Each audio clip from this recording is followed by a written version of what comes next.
Alright, I'm back with another Destiny 2 video. I kind of always just hover around waiting to see if the TWAB is going to be substantial enough to make a video about. And from what I gather just from like starting to skim this, it seems like it is because they're talking about a ton of weapon changes. So I am going to do a live first impressions read here like I do some of the longer ones, and we will see what this goes over. We are starting with the DMG Hunter here with the 30th anniversary stuff, so maybe there's some 30th anniversary stuff in here. We will see. Okay. So we will start with the very cool transgender emblem that they are giving away for free, which is a very good emblem. And here's the code for that. And you think you get a, or you can buy a pride pin with that too. And now we're talking about trials changes. I don't know if I can do trials changes again. All right, they're doing capture zone again. I can only talk about trials changes so much. Okay, so this is, I'm just going to skip to the 30th anniversary stuff about the weapons. I have been told, or, you know, they've said publicly, and I think Kevin Yanes chimed in with a ton of changes that they are making, and this should be a first look about some of them. I don't know if this will be all of them, but this seems like it'll probably be a significant amount. All right, so Pew Pew. Our 30th anniversary is coming up quick, and the new dungeon and cool rewards aren't the only thing we're adding to the game. We're also making a hefty tuning pass to weapons and perks. Oof. We still got a little bit of time before these changes go live on December 7th, but in the spirit of transparency, let's get into it early. Please welcome to the stage Design Lead Chris Proctor. Chris, good day again. We have a mid-season weapons update ready to go live for you next month. Because Season of the Lost is a slightly, just slightly, larger season than normal, we have a slightly larger mid-season tuning patch pass for you. Let's get into the nitty-gritty. Alright, so this should be good. Archetypes, Shotguns. In Season 11, we wanted to see if slugs could be viable in PvE with a high enough reward for the risk of being close and the time it takes to aim at a head. Good news, they're viable. However, they currently outclass pellet shotguns and many other special ammo options, not to mention being a part of the dominant boss melt tactic. We'd like to equalize this a bit, however, since pellet shotguns are easier to use than slug shotguns, they don't need as large of a bump. Reduce slug shotgun PvE damage bonus from 30% to 20%. Man, they really wanted to kill the slug swapping, huh? Give pellet shotguns a 10% PvE damage bonus. I mean, alright, I've been looking for a PvE bump for like normal shotguns for a very long time, so this is good. We will see what this does to actually impact things. I don't know, 10% doesn't seem like a lot, but I guess we can see how it goes. I've had fun with some of the pellet Vorpal ones. There's the one, I think it's is it a Future War Cult one? The Decider? Something like that. I got a Vorpal one of those, which has been pretty fun on my Titans, so we'll see if this, I don't know, is anything. But it seems like they are just really, really trying to go after double slug swapping pretty hard, even harder than they have already. Linear fusion rifles. In Season 14, we bumped these up, but believe, well, their potential damage output competes numerically, and they're extra hot right now because of the sweet particle deconstruction artifact mod. They can't compete with ease of use of other damage options. Last time they got a precision damage buff, this time it's a flat damage buff. So increase 10%, PvE damage by 10%. Yeah, so, I mean, Threaded Needle is one of the top tier damage options right now, and like Sleeper's even pretty good, but they are right. Once particle deconstruction goes away, we're going to lose a lot of that, so I think an across-the-board buff for everything is a good call on these because we are going to need it once those mods go away. Caster Swords. We ship this with a high heavy attack ammo cost to offset a great melee weapon that also has a good range attack, but now believe it's safe to reduce the ammo cost. Oh my god, how long have we been asking for this one? Reduce heavy attack ammo cost from 8 to 5. Alright, I'm really happy I got my chain reaction Solos Scar now, so that's really been looking forward to that change. Bows. In Season 11, we bumped bow damage up 10% versus rank and file enemies. Having seen this in-game for a few seasons, it seems safe to nudge them up again. Increase damage versus rank and file enemies by 10% again. That's awesome. I love bows. I love using bows very much, and it will be... Is rank and file only minors, or is that minors and orange bars? I usually have to put major spec on it because they're kind of useless against anything but red bars if you don't do that, but we'll see. Sidearms and fusion rifles. Due to an ancient data entry error, this can't be good. Sidearm and fusion rifle projectiles were non-hit scan. Behind the scenes, the engine does math converting a projectile from non-hit scan to hit scan if it would cover a specific distance in one frame, so this would only occur at running 60 FPS or higher. Shout out to a specific community that provided us with evidence on this issue. Increased sidearm and fusion rifle projectile speed from 999 to 9999, which makes them hit scan regardless of frame rate. I don't know enough about anything relating to this to know what this means exactly. Does that mean they will hit more often at all frame rates? I'm guessing.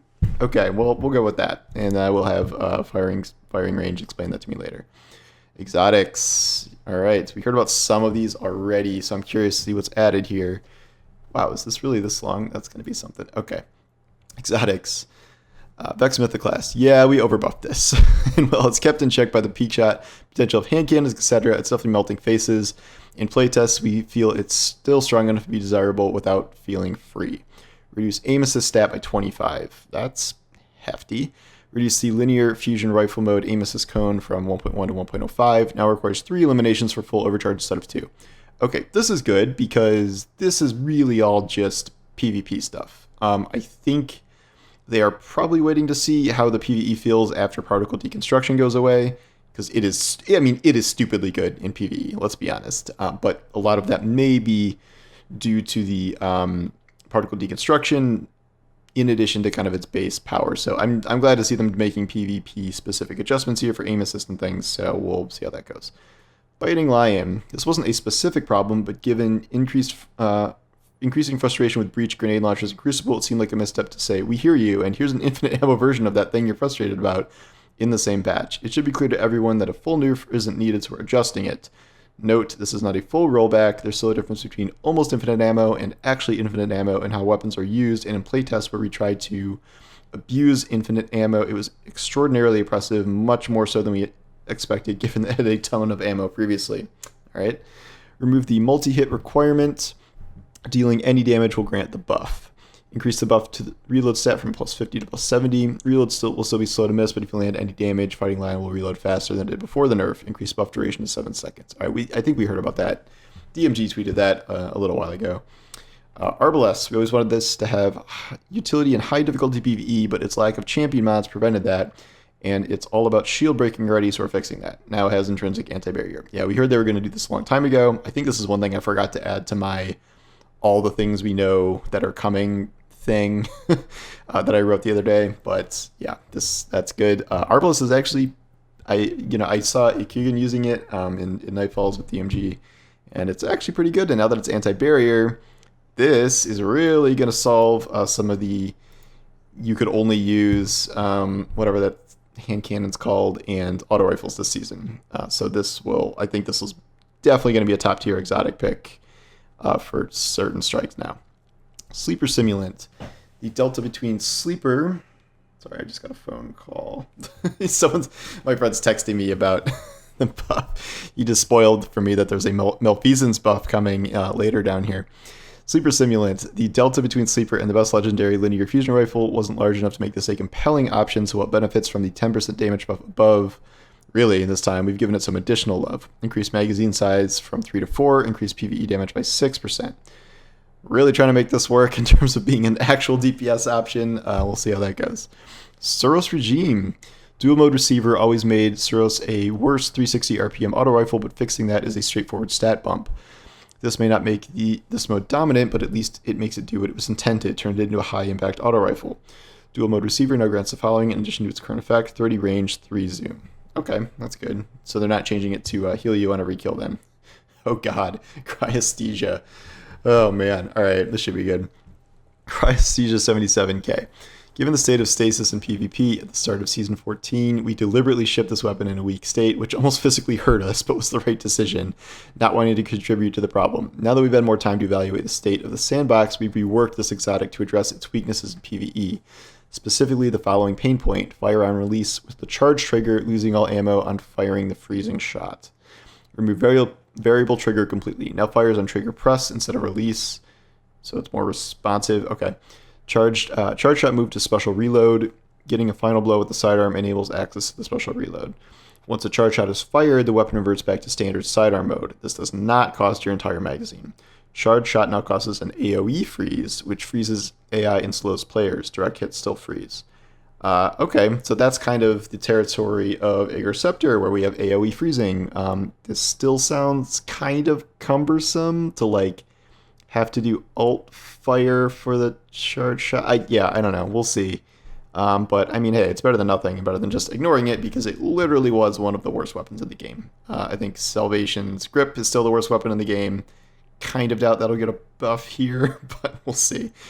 Leviathan's Breath. The bow is underused, so we wanted to give it a bump, while also making its catalyst more interesting. Expect this type of catalyst tweak to become more common going forward. That would be great. And also, if we could get a bunch of missing catalysts request. The catalyst now grants the Archer's Tempo perk in addition to its other effects. Okay, that's pretty funny, actually. So, on precision hits, you will increase draw time, which everyone knows Leviathan's Breath is like the worst draw time in history. So I'm very curious to see how that feels. Oh, Whisper of the Worm. Here's the big Whisper of the Worm buff they hinted at. The original DPS King has fallen out of favor with the delay before the damage buff kicking in, making the weapon less usable in short damage phases. And optimal sustained damage requiring all critical hits but not sufficiently rewarding precision. Okay. Reduced delay on activating Whisper Breathing from the catalyst from 2.1 second to 1.2 second. Okay, that's good. White Nail Magazine refill change was 3 from the inventory, but now pulls 2 from the inventory and 1 from thin air. Okay, so that's bonus ammo. That was negating a change they made a while ago. And then increased PvE damage by 10%. Sounds good. I guess we'll see how that works against actual bosses, but it seems like a start. Not moving it to the special slot like people were hoping for. We also have Darcy here. The sniper rifle's damage has fallen behind as other options have been buffed, and its damage is dependent on crits, while also requiring 100% time on target, so we've improved its ease of use and bumped the damage up. Reduce flinch, recoil, and accuracy degradation by 50% while Personal Assistant is active. That's kind of cool, actually. Personal Assistant now has a 1 second delay before deactivating when off target. It used to be instant. Also good. Increased PvE damage by 20%. Okay, now we're talking. Pretty good. Malfeasance. For a weapon all about explosion, this hand cannon's explosions were a bit underwhelming. Increased explosion damage by 50%. Good lord. I don't think the Malfeasance explosions worked with Lucky Pants. I'm pretty sure. I need to double check that, but if they do, that's insane. Really glad to see a Malfeasance buff. Now we just need a catalyst for it. I am really going to look forward to trying this out in PvE, because that will be a lot of fun, it seems. That was always one of my favorite hand cannons, and I'm glad to see it get buffed here. Oh my god, there's so many. This is ridiculous. I love it. Good job, Bungie. Alright, Dead Man's Tale. This is probably getting nerfed, right? Oh wait, no. Did they nerf it too much? Okay, we've seen the Scout Rifle's usage drop dramatically on console since the recent nerf, so we spent some time tuning it in a way that benefits controller much more than mouse and keyboard. We don't believe this buff will improve the weapon much on mouse and keyboard. Oh, it's getting buffed. Okay. Specifically touching hipfire with the catalyst. Note, this isn't actually branching the tuning between input devices, but the bits we touched are either only present or are much more impactful on controller. Increased reticle friction fall-off distance, less recoil, and improved accuracy, and none of those work on mouse and keyboard. Good. I really miss Dead Man's Tale, and looking forward to seeing it be better on controller, because, yeah, I kind of switched to only using it on PC. Heir Apparent Catalyst. All right. Oh my god, this was a bug? I wondered. This shield on that was just nuts. Okay. There was a data error in the Heir Apparent Catalyst, resulting in it granting too much damage resistance against players. This has now been corrected. No effect in PvE. Reduced damage resistance against players from 75% to 25%. That freaking thing, man. Okay, that makes a whole lot of sense now as to why that was so absurd. Okay. Lorenz Driver, the bonus ability energy feels extraneous when the damage buff is so strong, and we're limiting certain weapon sources of ability energy. Okay. Remove ability energy regeneration on picking up a telemetry. That is not the Lorenz Driver nerf I thought they were going to do. I thought they were going to do something with aim assist to make it less of a monster in PvP, but okay. Traveler's Chosen. Oh, this is getting nerfed then too, if they're talking about energy regeneration. The ability energy granted from the perk was on a curve that isn't intuitively understood. Similar to Lorenz Driver, it seemed appropriate to adjust this in PvP. These changes aren't noticeable in PvE. Okay. Now grants 10% ability energy per stack on activation. It was previously more generous on low stacks, less generous on high stacks. The average and amount for 10 stacks are unchanged. Reduced stacks granted on a Guardian defeat from 3 to 2. True Vanguard is very sad, but this, not exactly the most meta of weapons. Interesting. Oh my god, it's the Adrenaline Junkie buff. What's it going to be? Adrenaline Junkie. This perk wasn't performing as well as intended, and the path of least resistance was making it live up to its dev name, Grenade Buckler. There we go. There we go. They're doing it. They're doing the thing. Eliminations with the weapon can add a single damage stacks or extend existing ones. Grenade eliminations boost the stacks immediately to 5x, lower the duration to compensate for weapon activation. There we go. It's the new Swashbuckler, but with grenades. That is a great change. Glad I saved. I don't know. I'm up to like 4 or 5 Adrenaline Junkie weapons. I think I have Shurias with that, which I'm actually really excited about now. But, are they nerfing, they're nerfing Vorpal? Let's see. Okay, Vorpal weapon. A perk that grants 15% bonus damage against all targets I'm going to use my heavy weapon on. This was a non-choice and sucked the air out of the room for other damage perks. True. At the same time, it was failing in its original role, giving players a reason to run a primary weapon against tough targets. Okay. Was 50% damage on all weapons. Now it's 10% on heavy, 15% on special, and 20% on primary. Interesting. My Vorpal Seraph Carbine that I use against champions, that makes that very happy. No change to damage versus players in super. Okay, I like that. Whirlwind Blade getting nerfed. Obviously the best sword perk. They're fine with it being good, but they're making it harder to ramp up for shorter fights. You now need 10 stacks instead of 5 stacks. So that's a pretty big nerf to that, for sure. Pulse monitor. Oh god, what are they actually doing something noticeable here?